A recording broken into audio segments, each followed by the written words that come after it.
Hello everyone, welcome back to another video where today I want to give you a small bit of news. It was revealed yesterday that Doctor Who's season finale will air at the cinemas in the UK, similar to how it did last season. But there's even more to this that's quite interesting. We're going to be delving right into it. Feel free to subscribe if you're new, that'd be greatly appreciated. We're trying to get to 30,000 subscribers. Any support would be greatly appreciated, and we just passed 26,100. So thank you all so much, and let's get right into it. So I found this out last night, and I want to give thanks to Procedural TRV over on Twitter, because they were the ones who messaged me revealing this. But Doctor Who The Reality War was listed in View Cinemas in the UK. We can see here, it says Belinda Chandra has been kidnapped by robots, faced a terrifying god and a creature of pure evil on her travels with the Doctor. There's more details below, but obviously I didn't include those in the screenshot.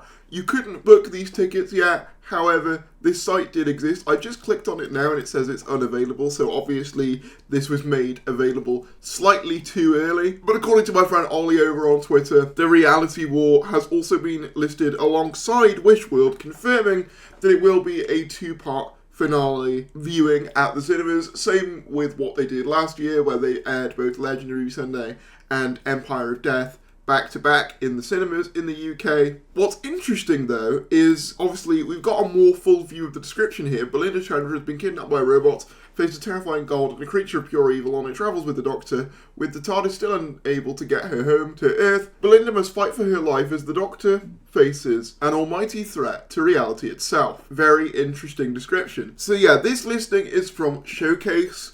Now, so far I've only seen Showcase and View. However, I know that last year Odeon and Cineworld also had listings for Doctor Who's finale. I watched it at an Odeon personally, so that's probably where I would watch it again if I do go to the screening, which, let's be honest, I almost certainly will. But another thing that's interesting about this is the runtime. So obviously it's combining two episodes together, but it's at an hour and 55 minutes long. Now, if we assume that both episodes are the standard length of normal episodes, that would take us to about 90 minutes, or, roughly an hour and a half. Admittedly, there could be a 15-minute intermission. There was that for the last cinema screening that they did. However, even then, that would still leave you with roughly an extra 10 minutes for one of these episodes, presumably The Reality War. But there's even more details to this, which gives us an interesting indication that something bigger might be happening. Now, I'm taking this from Pop News, but it was also confirmed by various people that I've spoken to that the Doctor Who Season 2 finale is scheduled to release on Disney at 11 AM Pacific Time, 7 PM British Summer Time, on May 31st. So in essence, what this means is that the episode will be releasing at normal conventional 7 o'clock time in the UK on both Disney Plus and BBC1, meaning that this will be a live cinema experience as well, so you won't be going to see this hours after it's available on iPlayer. It will be a simulcast for everyone by the looks of it, which is noteworthy because even last year with Legendary Sunday Empire of Death, it was still at the regular midnight time. Admittedly, midnight is a more standard time for cinema releases than 8 AM would be. I think 8 AM would be a bit of a stretch to try and get people to go to the cinema for. But even still, I think it's noteworthy that the Disney Plus release time is being brought in line with the BBC1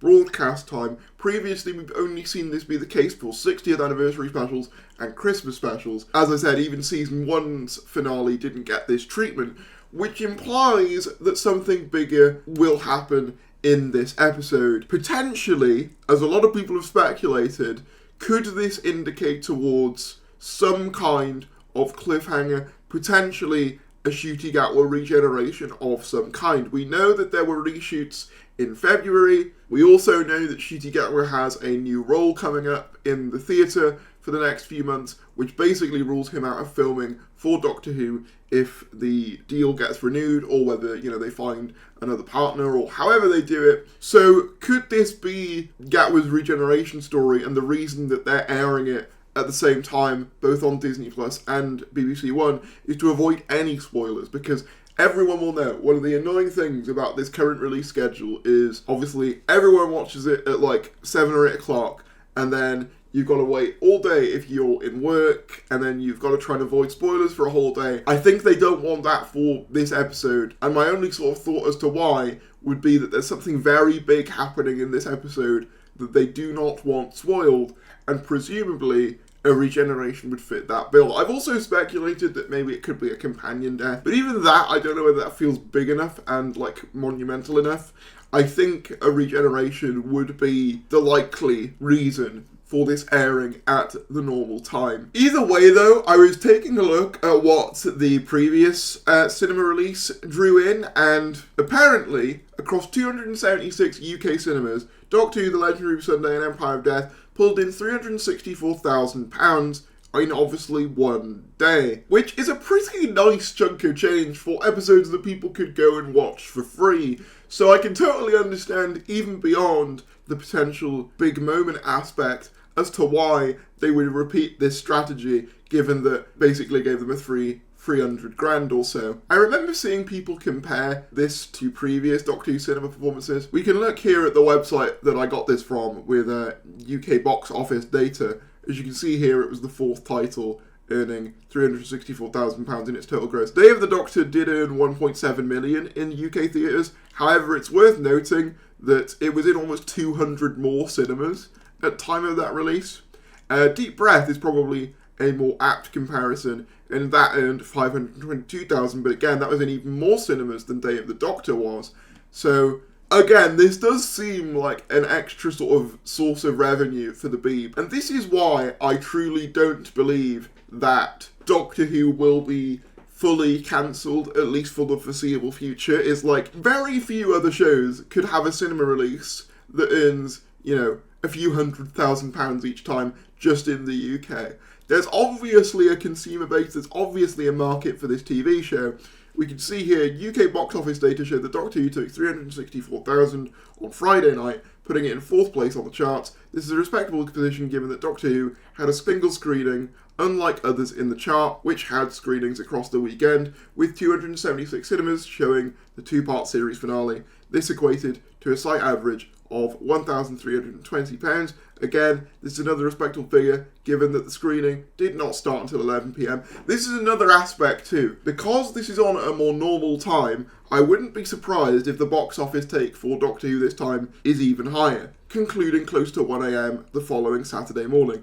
I have to say, I felt knackered after this. I did this last year and I felt absolutely gutted. According to the UK Cinema Association, the average price for a standard cinema ticket was £7.92 in 2023.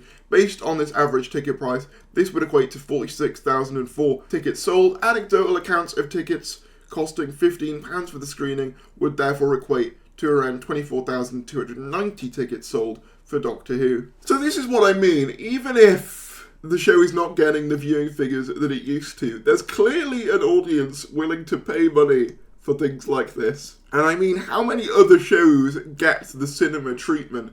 I think that is at least somewhat of an indicator that, like, the BBC still see Doctor Who as a valuable property. But even beyond that, it will be interesting to see how all this transpires. I am starting to think that potentially a regeneration is more likely. Whether that is, you know, we actually see someone at the end, or whether it is an open-ended regeneration. My money would probably be on an open-ended regeneration, in the same vein as what we probably would have had Russell T Davies not come back the first time, because obviously we don't really know what's going on with season 3 at the moment, so it's unlikely to me that they would have cast a new Doctor yet. However, I could be wrong. It'll also be interesting to see how much better this performs over the sort of 8 AM drops that we've been having, because I've said a few times that I think one of the main reasons why the viewing figures aren't as high as they could be is because, quite frankly, I don't think Doctor Who fits being a streaming first show. I think the simultaneous release on TV and streaming makes way more sense for the show. One only has to look at the viewing figures for the Christmas specials and the 60th specials respectively to see that that is the case. Obviously, part of that is just their circumstances being better, you know, anniversaries and Christmas respectively, but even still, the fact that there is a substantial increase when the show airs at a normal time, I think is interesting. It'll be interesting to see if that sort of carries out through this cinema release. I won't lie, if Ncuti Gatwa does leave at the end of this series, I will be a bit gutted, because I think he's really been finding his footing this series, and I think it's obvious when you look at everything that he said, you know, on Graham Norton, which got cut.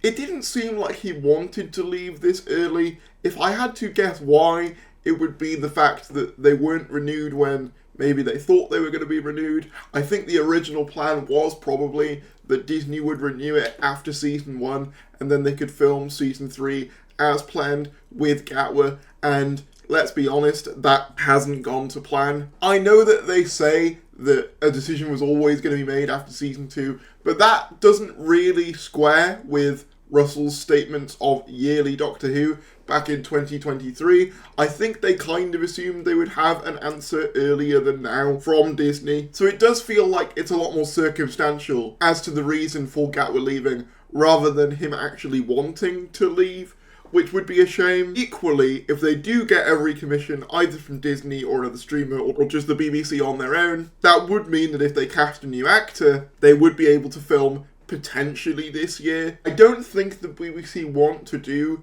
a series just on their own, as in funding it all on their own. So I think that might be a bit of a challenge. What they could do, I suppose, if they want to keep the show going in the short term, is do what they did for both 2022 and 2023, where the show becomes a series of specials for a bit, which probably wouldn't be the worst thing in the world. But I think that's more likely than them just like completely canning it. I think the fact that they are doing any kind of cinema release does sort of show some level of confidence in the brand that still exists. At least on the BBC's end. But yeah, I just will be a bit gutted if Gatwa leaves now, because I do think that, I know his Doctor isn't for everyone, and I know that for some people it's a very different performance and not something that everyone loves, which I respect completely, but I do think that he has really settled into the role, and I think his last 2 performances, both Lux and The Well, have been some of his strongest, and the fact that his era will end not only with a pretty short run of episodes, but one with about 3 Doctor Light stories at that, would definitely not be ideal. But we'll just have to wait and see. But that's about all I have to say on this. Let me know down in the comments below what your thoughts are on this. If you did enjoy this video, please give it a like, subscribe if you're new, and I'll see you later.